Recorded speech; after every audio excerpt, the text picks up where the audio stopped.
Hello, Ben here with the DIY Homefront, and today I've got a fun one. I went out and purchased a MechMaxx 24 tooth PTO driven stump grinder, and it's been in the carport for about a week. I've just been so busy and it's been raining, I have yet to get to it.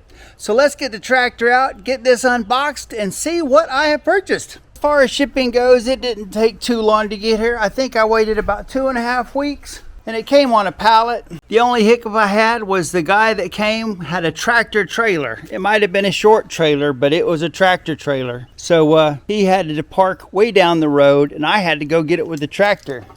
Because even though I have a humongous yard, there's no way you're going to be able to get a tractor trailer up my driveway, at least not where it meets the road. Could easily pull in and turn around, but that's that. Well, I purchased this back in May of 2025, and it's now April of 2026, and I'm finally getting around to editing the videos, and that's because I recently started using this again. Well, this metal cage that comes around it when they ship it is pretty strong, and I'm going to hang on to it because it would probably make a pretty good work table. Well, if you're curious, this is the first of several videos I'm making about this stump grinder. Well, there's 4 bolts, one at each corner, that hold the top metal framework around the stump grinder.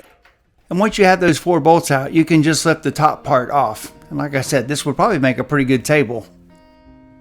Now, I basically bought this MechMaxx because of the price point. All things considered, it was the cheapest one out there. And they all look like they're made the same way.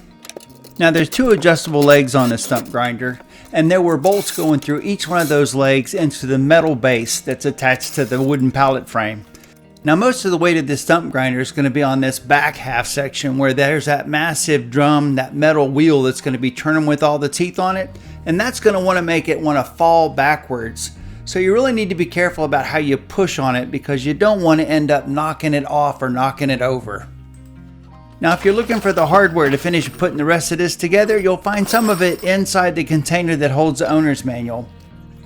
The first thing you'll need to do is to rotate this bracket, and you can do that by taking the 4 outside bolts off and then just rotating it on the center bolt before you put the 4 outside bolts back in and tighten them up. My goal is to attach the stump grinder to my Harbor Freight 3-point hitch. But the first thing I need to do is remove this ballast box that's on the 3-point hitch right now. I made a small cart that I can set this ballast box down onto, which allows me to move the ballast box around fairly easy without using the tractor.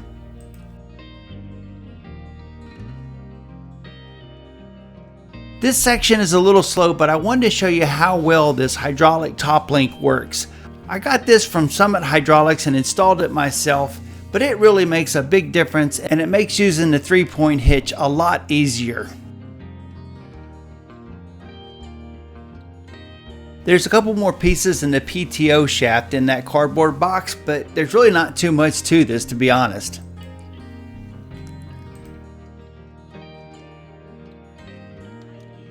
I wasn't happy with the way the hook was connecting to the stump grinder on this Harbor Freight 3-point hitch.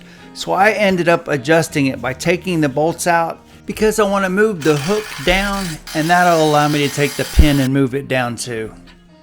Alright, this problem is resolved. Boy, the PTO shaft is a lot beefier and heavier than I had thought it would be. The only additional thing I had ordered with my stump grinder was this set of replacement teeth. Also in the box were the complete instructions on how to set up the stump grinder, and it showed where you put a chainsaw mount and then a deflector plate on, and that's what we'll do next. The chainsaw mount attaches to the stop of the stump grinder onto a welded metal plate, and you just put some bolts through it and tighten them up. This container has a lid that you can screw on and off, and it's waterproof. And this is where you keep the owner's manual, and of course I think there's a wrench that comes with it too. And it has a bolt on each end that holds it in place. The last thing to attach is the deflector plate that has 3 bolts that hold it to just one side of the stump grinder. Now this is just the basic stump grinder, but if you had their top of the line stump grinder, there would be some chains that hang down right here to help keep the wood chips from flying everywhere. Now the only wrench the stump grinder came with was this special one that's designed to tighten up all the bolts that hold the teeth in place. The directions said to check every bolt and make sure they're all tight before you use it.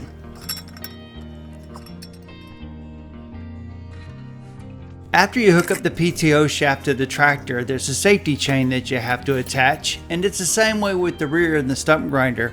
Once you have it connected, there's also a safety chain that needs to be hooked up.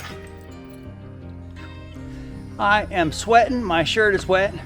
You know, that's the first time I've ever hooked a PTO up on any tractor, and it was a lot more challenging than I thought. Maybe after I do it a couple times I'll get better, but that's my first and only complaint with this so far, is just that was a lot more work than I was anticipating, and nothing's where you can really get to it. Everything's sort of buried, especially the way this is. That joker's heavy too. Not that I want to, but I could probably leave that on like a ballast box. I mean, that probably weighs as much as a ballast box. Because the stump grinder is attached to the quick hitch, I didn't have to shorten the PTO shaft at all, so that was a step I didn't have to do. Well, the next part of this video is going to be me grinding a stump, so let's get to it. Well, there's my first one. That is a pine stump, and it's about 2 foot across. Well, it does hop and jump a little bit, but that spinning wheel with the teeth on it isn't lifting up or angling back, which means I'm not taking too much at one time. Well, the cutter teeth on the stump grinder actually face the tractor, so you end up having to back over the stump and then drive forward to grind the stump down. Now, my first improvement was I ended up adding some chains to that deflector plate, and that's probably going to be the first video that I make after this one. Those chains seem to do a really good job of keeping all the chips contained right there in a nice neat pile. Well, there's the MechMax Stump Grinder in action. Now, I know there's plenty of videos already on YouTube of people using their stump grinder, so I'm probably not going to make a whole lot more of that. But I do have a couple more videos of some improvements I made and a storage idea. So, from Ben at the DIY Homefront, thanks for watching. Like, subscribe, check out my playlist, and I'll see you in one of those videos.